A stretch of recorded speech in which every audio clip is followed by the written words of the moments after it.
সর্বমঙ্গল মঙ্গলে শিবে সর্বার্থ সাধিকে।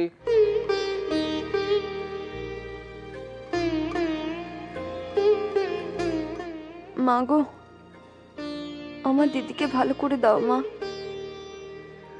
ওকে যেন সুস্থ করে বাড়ি ফিরিয়ে আনতে পারি।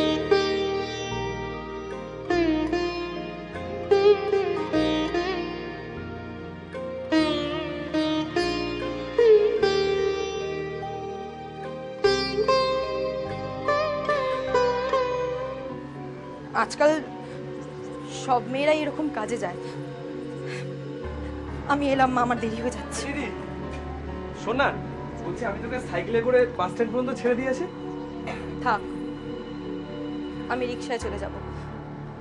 তুই বরং বাড়িতে থাক, বাবাইকে দেখ। মার শরীরটা ভালো নেই, ওর ওপর নজর রাখিস। মা আমি আসি। সাবধানে যেও মা, সাবধানে যেও।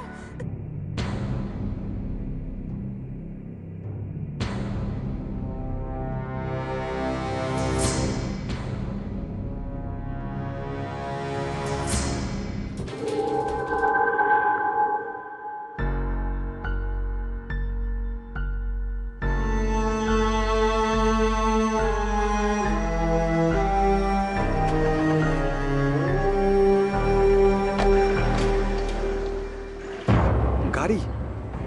নতুন চাকরি পেয়ে অফিস থেকে দিদিকে গাড়িও দিল? কি নাম তোমার? নাম বলো, নাম বলো না। ঈশানী, এগুলোতে কি লেখা? এটা তুই বুঝতে পারবি না, এটা জেনে তোর কি হবে বাবা? এগুলোতে তোমার কথা লেখা আছে। তুমি খুব ভালো মেয়ে, লক্ষ্মী মেয়ে, এই সমস্ত কিছু লেখা আছে।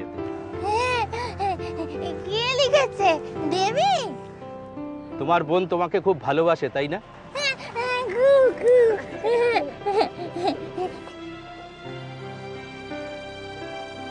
ইয়েস ডক্টর বেনেডিক্ট, আপনি ডাকছেন আমাকে? হ্যাঁ, our new member Ishani, doctor ঝাঁসির রেফারেন্সে এসেছে।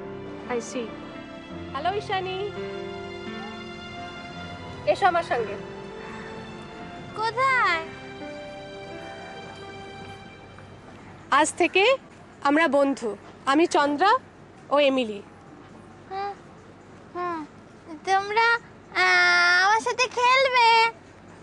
হ্যাঁ খেলবো। আমার গল্প বলবে? বলবো। আমি ছাড়া তুমি এখানে তোমার আরো অনেক বন্ধু পাবে। আমি তোকে বলেছিলাম না তোর এখানে খুব ভালো লাগবে। চলো এমিলি, চলো আমরা ওকে একটু আমাদের জায়গাটা ঘুরে দেখাই। ওকে চল, আমরা তাহলে আসি। এই বাড়িতে আসতে না আমার ঘৃণা করে। হ্যাঁ, তোর পরামর্শ চাইলে আসতে ঘেন্না করে, জবাব চাইতে আসতে ঘেন্না করে না, তাই না দাদা? চুপ, একটা কথা বলে না থাপড়ে তোমার গাল আমি ভেঙে দেবো। হ্যাঁ, ওইটুকুই তো পারিস, ওইটাই তোর ক্ষমতা। শোন দাদা,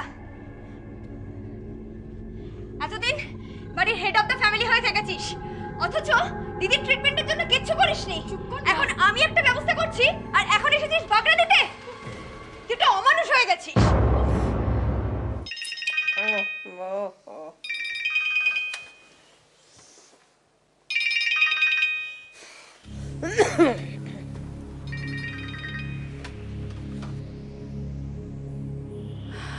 হ্যালো, হ্যাঁ আমি বলছি স্বপ্না। হ্যাঁ বলুন। হ্যাঁ ঠিক আছে, আমি জানি তো সবটা। কি বললেন? 10 দিন? না না না, কোনো অসুবিধা হবে না।